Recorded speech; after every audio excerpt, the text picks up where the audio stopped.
بہار قرآن lecture number 9۔ بسم اللہ الرحمن الرحیم، الحمد للہ والصلاة علی اہلہا، اللہم صلی علی محمد وآل محمد وعجل فرجہم۔ آج پارہ نمبر 9 سے 5 منتخب نکات کو بیان کیا جا رہا ہے۔ سب سے پہلا نقطہ یہ ہے کہ مستکبرین مؤمنین کو گمراہ کرنا چاہتے ہیں۔ سورہ مبارکہ اعراف کی آیت نمبر 88 میں پروردگار کا ارشاد ہوتا ہے، اعوذ باللہ من الشیطان الرجیم، قال الملأ الذین استکبروا من قومہ لنخرجنک یا شعیب، کہ ان کی قوم کے مستکبرین نے کہا کہ اے شعیب، ہم تم کو اور تمہارے ساتھ ایمان لانے والوں کو اپنی بستی سے نکال باہر کریں گے، یا تم بھی پلٹ کر ہمارے مذہب پر آ جاؤ۔ انہوں نے جواب دیا سوالیہ انداز میں کہ چاہے ہم تمہارے مذہب سے بیزار ہی کیوں نہ ہوں، تب بھی تم ایسا ہی چاہتے ہو ہم سے۔ یہاں پر بات ہو رہی ہے ملأ کی، قال الملأ، ملأ یعنی وڈیرے، جو بڑے لوگ ہوتے ہیں۔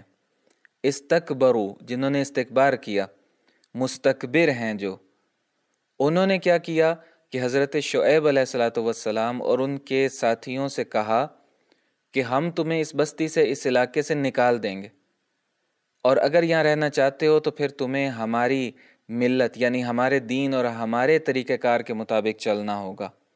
یہاں سے ہمیں پتہ چلتا ہے کہ جو استکبار ہے، چاہے وہ لوکل استکبار ہو، چاہے وہ بین الاقوامی سطح کا استکبار ہو اور استعمار ہو، اس کی پالیسی ایک ہی ہے۔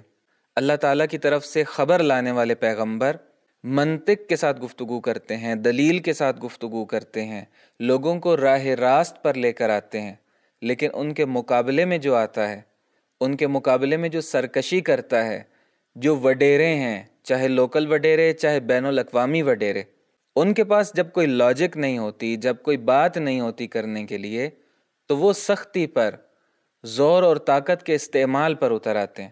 کہتے ہیں ہم تمہیں نکال دیں گے یہاں سے، علاقہ بدر کر دیں گے، ملک بدر کر دیں گے، یا آج کل کی زبان میں بین الاقوامی سطح پر پابندیاں لگا دیں گے تمہارے اوپر، یا یہ ہے کہ تم ہماری بات مان لو، جیسے ہم چاہیں، جو ہمارا طریقہ کار ہے، جو ہماری روش ہے، اس کو قبول کرنا ہوگا تمہیں۔ تو یہ ہے پہلا نقطہ ان مستکبرین کے بارے میں۔ دوسرا نقطہ ہے کہ خدا پر توکل ضروری ہے، وہ خدا کے جو ہمارے احوال سے آگاہ ہے۔ اسی سورہ مبارکہ اعراف کی جو اگلی آیت ہے 89 نمبر آیت میں پروردگار فرماتا ہے، وَسِعَ رَبُّنَا كُلَّ شَيْءٍ عِلْمًا، پروردگار ہر چیز پر وسعت رکھتا ہے، احاطہ کیے ہوئے اپنے علم کے اعتبار سے۔ عَلَى اللَّهِ تَوَكَّلْنَا، اور ہم اللہ پر توکل کرتے ہیں۔ ترجمہ پوری آیت کا اس طرح سے ہے کہ ہمارے پروردگار کا علم ہر شے پر حاوی ہے، اور ہمارا اعتماد اور توکل اسی کے اوپر ہے۔ خدایا تو ہمارے اور ہماری قوم کے درمیان حق سے فیصلہ فرما دے کہ تو بہترین فیصلہ کرنے والا ہے۔ اب جو اللہ کے راستے میں نکلنے والے لوگ ہیں، اللہ کا پیغام دینے والے لوگ ہیں، اسلامی معاشرے ہیں، جب ان کو زور زبردستی کا سامنا کرنا پڑتا ہے، دشمن کی طرف سے، استکبار کی طرف سے، عالمی وڈیروں کی طرف سے، پابندیوں کا سامنا کرنا پڑتا ہے، دیگر مشکلات آتی ہیں، تو ان کے سامنے تسلیم نہیں ہوتے، بلکہ خدا پر توکل کرتے ہیں، اور ان کو پتہ ہے کہ خداوند متعال کو ہماری ان مشکلات کا بھی علم ہے، ہماری پریشانیوں اور تکلیفوں کا بھی علم ہے، اور جو کچھ دشمن ہمارے ساتھ کر رہا ہے اس سب کا پروردگار کو علم ہے۔ اور یہی بات امام حسین علیہ السلام نے کربلا کی سرزمین پر پروردگار سے عرض کی تھی کہ پروردگار جتنی بھی بڑی مشکلات آ جائیں، جب مجھے معلوم ہے کہ تو مجھے دیکھ رہا ہے تو وہ مشکلات میرے لیے آسان ہیں۔ تیسرا نقطہ ہے کہ حواس تک محدود رہنے کی مذمت کی گئی ہے۔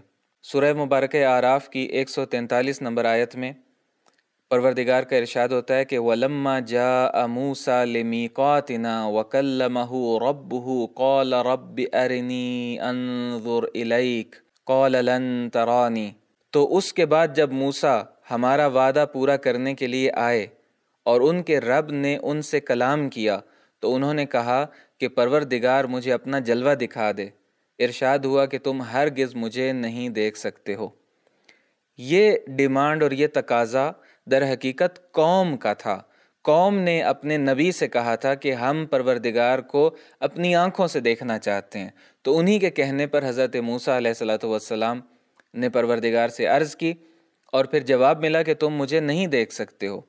یا اس طرح سے بھی پروردگار نے جواب دیا کہ اگر میں اپنی تجلی کرتا ہوں اس پہاڑ کے اوپر، اگر یہ پہاڑ باقی رہا، اس نے اس تجلی کو برداشت کر لیا تو تم بھی دیکھ پاؤ گے، اور اگر وہ برداشت نہ کر سکا تو تم نہیں دیکھ سکو گے۔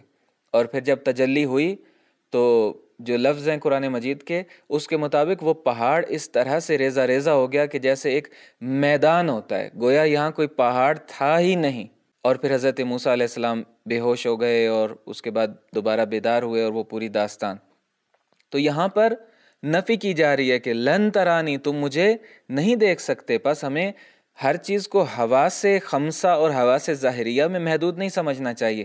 بہت سی ایسی چیزیں ہیں کہ جو ہمیں دکھائی نہیں دیتی ہیں۔ یہی زمین کی گریوٹی آپ دیکھ لیجئے، ایک سیب جب آپ کے ہاتھ میں آپ اس کو اپنے ہاتھ سے چھوڑتے ہیں تو زمین پر گر جاتا ہے۔ اب وہ گریویٹیشنل فورس جو زمین کی ہے وہ دکھائی تو نہیں دے رہی ہے ہمیں، لیکن ہم آثار کے ذریعے سے اس کو پہچان رہے ہیں کہ ایک چیز کو جب فضا میں چھوڑا جاتا ہے تو وہ زمین کی طرف جاتی ہے۔ امیر المومنین علیہ السلام سے جب کسی نے خطبہ فرما رہے تھے تو اس دوران میں کسی نے ایک سوال کیا کہ پروردگار کو کس طرح سے آپ پہچانتے ہیں، تو یا کس طرح سے اس کی عبادت کرتے ہیں؟ تو مولا نے ارشاد فرمایا کہ میں جس کو دیکھوں نہیں اس کی عبادت ہی نہیں کرتا۔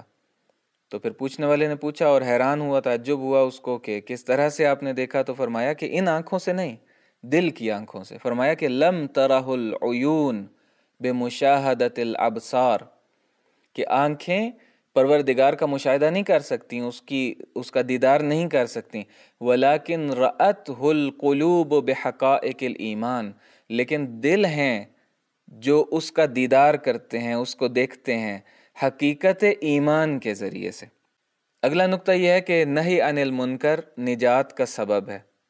پروردگار کا ارشاد ہوتا ہے کہ اس کے بعد جب انہوں نے یاد دہانی کو فراموش کر دیا تو ہم نے برائیوں سے روکنے والوں کو بچا لیا اور ظالموں کو ان کے فسق اور بد کرداری کی بنا پر سخت ترین عذاب کی گرفت میں لے لیا۔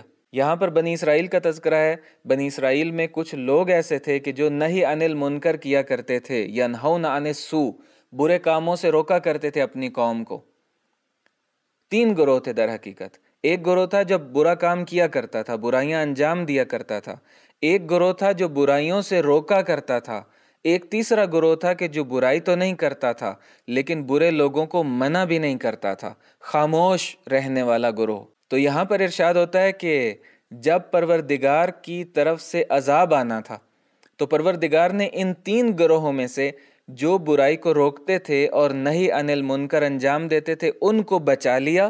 جب قوم نے نصیحتوں کو بھلا دیا اور عذاب آنا تھا تو نہی عن المنکر کرنے والوں کو بچا لیا اور باقی سخت عذاب میں مبتلا کر دیے گئے چونکہ وہ ظالم تھے۔ اب پروردگار نے دونوں گروہوں کو یہاں ظالم کہا ہے، اور سخت عذاب بھی دونوں کو، برائی کرنے والوں کو بھی اور برائی ہوتی دیکھ کر خاموش رہنے والوں کو بھی، نہی عن المنکر نہ کرنے والوں کو بھی اسی طرح سے عذاب دیا۔ صرف وہ بچے کہ جو برائیوں سے روکا کرتے تھے۔ پس برائیوں سے روکنا معاشرے کو نجات کا سبب ہے۔ حضرت امام جعفر صادق علیہ السلام فرماتے ہیں کہ وائے ہو ان پر جو امر بالمعروف اور نہی عن المنکر کے ذریعے اللہ کی اطاعت نہیں کرتے۔ اور اسی طرح سے ایک روایت میں ہے، رسول خدا صلی اللہ علیہ وآلہ وسلم فرماتے ہیں کہ ان اللہ عز وجل لیبغض المؤمن الضعیف الذی لا دین لہ۔ بہت عجیب روایت ہے کہ پروردگار کمزور مومن، ضعیف مومن کو پسند نہیں کرتا، نفرت ہے پروردگار کو اس سے۔ کون ہے وہ کمزور مومن، ضعیف مومن؟ فرماتے ہیں لا دین لہ، یہ وہ ہے کہ جس کا کوئی دین نہیں ہوتا۔ تو سوال ہوا کہ ومل المؤمن الذی لا دین لہ، وہ کون سا ایسا مومن ہے کہ جس کا دین نہ ہو؟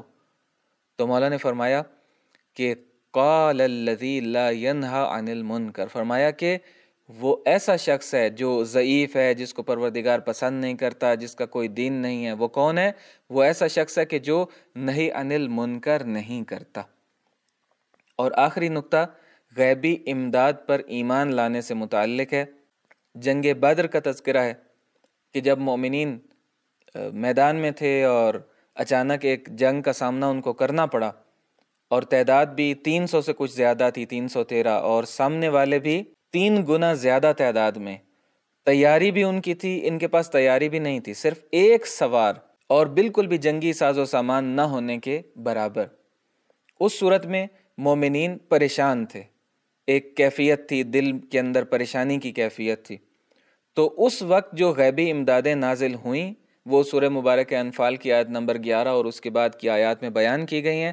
ہم فقط آیت 11 سے ہی کچھ دیکھ لیتے ہیں کہ اگر انسان خلوص رکھتا ہو، اگر انسان مخلص ہو، تو پروردگار اپنے غیب کے دروازے سے غیبی امداد کے ذریعے سے مدد بھی کرتا ہے اور سرفرازی اور کامیابی بھی عطا فرماتا ہے۔ ارشاد ہوتا ہے کہ جس وقت خدا تم پر نیند غالب کر رہا تھا، یہ جو اصل گہری نیند سے پہلے جو اونگ کی اور ایک ہلکی نیند کی کیفیت ہوتی ہے، نعاس اس کو کہتے ہیں، جو تمہارے لیے باعث سکون تھی، یعنی پریشانی کے عالم میں انسان کو نیند آ جانا اور سکون سے کچھ دیر کے لیے انہوں نے استراحت کر لی، ریسٹ کر لیا، یہ بہت بڑی نعمت تھی پروردگار کی۔ اب دیکھیے پروردگار کس طرح انسان کو نعمتیں دیتا ہے۔ بعض دفعہ بڑے بڑے باغات کے اندر اور بہترین جگہوں پر بھی انسان کو پریشانی کی وجہ سے نیند نہیں آتی، لیکن پروردگار اگر کسی کو نعمت دینا چاہے، سکون دینا چاہے، تو لٹکتی ہوئی تلواروں کے سامنے بھی اور ایسی بھیانک جنگ جو بالکل نابرابر جنگ تھی، وہاں بھی پروردگار انسان کو سکون عطا کر دیتا ہے اور نیند آ جاتی ہے انسان کو۔ اور آسمان سے پانی نازل کر دیا۔ کفار نے پانی کے کنووں پر قبضہ کر لیا تھا، مومنین کے پاس پانی نہیں تھا، پروردگار نے بارش نازل کی اور کیا کیا فوائد ہوئے، پینے کا پانی مل گیا۔